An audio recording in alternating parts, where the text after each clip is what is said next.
Inatayang mahigit 7 milyong pisong halaga ng fully grown marijuana plants ang nadiskubre sa Kibungan, Benguet. Nito lamang ika-26 ng Nobyembre taong kasalukuyan.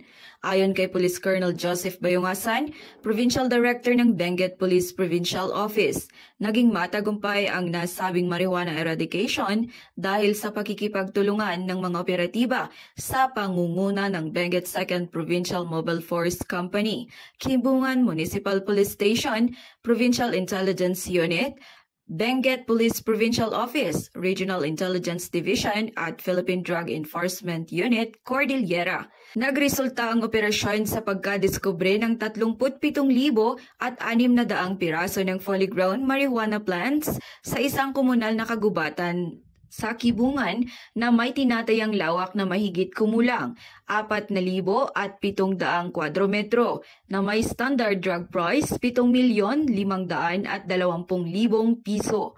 Bagamat walang nahuling cultivator, binunot at sinunog ng mga operatiba ang pinagbabawal na tanim sa mismong lugar pagkatapos ng pagdokumento at pagkuha ng sapat na sample upang isumite sa Regional Forensic Unit Cordillera para sa karagdagang pagsusuri.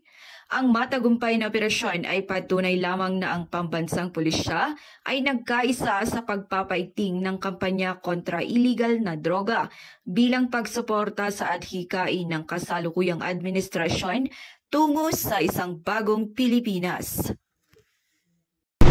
Mula dito sa rehiyon ng Cordillera, ako ang inyong PNN correspondent, Patrolwoman Jezebel Moyaw, alagad ng batas, tagataguyod ng Balitang Pulis.